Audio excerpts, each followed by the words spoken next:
Бүгінгі сабақта бірнеше тәсіл арқылы есеп шешімін модельдеп үйренеміз. Есеп шығарайық. Таразының бір табағына 3 килограмм, ал келесі табағына одан 3 есе артық алма салынған. Тараздан барлығы қанша килограмм алма бар? Есепті амалдар арқылы шығарайық. Бірінші амалда бірінші табақтағы алманың салмағын табамыз. Яғни 3 көбейту 3 9 килограмм шығады. Екінші амалда 2 табақтағы алманың салмақтарын қосамыз. Яғни 3 қосу 9 12 килограмм шығады. Екі амалды біріктіріп, бір өрнек құрастырамыз. Бірінші амалда біз бірінші табақтағы алманың салмағын тапқанбыз. Екінші амалда бірінші және екінші табақтағы алмалардың салмақтарының қосындысын таптық. Мынадай өрнек пайда болады. 3 пен 3 сандарының көбейтіндісіне 3 санының қосындысы. Осы өрнектің мәнін табамыз және оның дұрыстығына көз жеткізейік.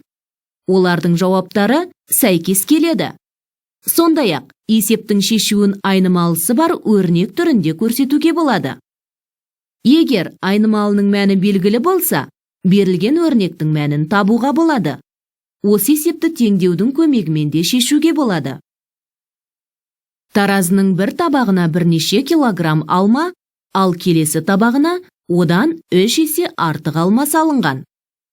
Егер 2 табақта барлығы 12 килограмм алма болса, бастапқыда әр табақта қанша килограмм алма болған? Теңдеу құрайық. Таразының бір табағында бірнеше килограмм алма болғаны белгілі, яғни x, ал келесісінде одан 3 есе артық, яғни 3 көбейту x. Сонымен x қосу x көбейту 3 12-ге тең. X-тан 3 рет және тағы бір рет аламыз.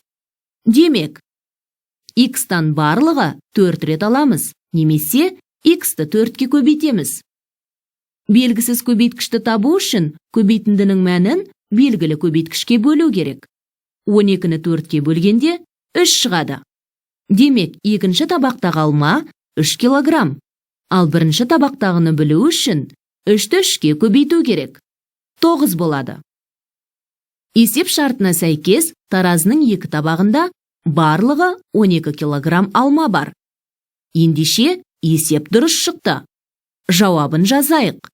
Таразының бірінші табағында 9 килограмм алма болды. Сонымен, есептің шешуін әртүрлі тәсілдермен модельдеуге болады.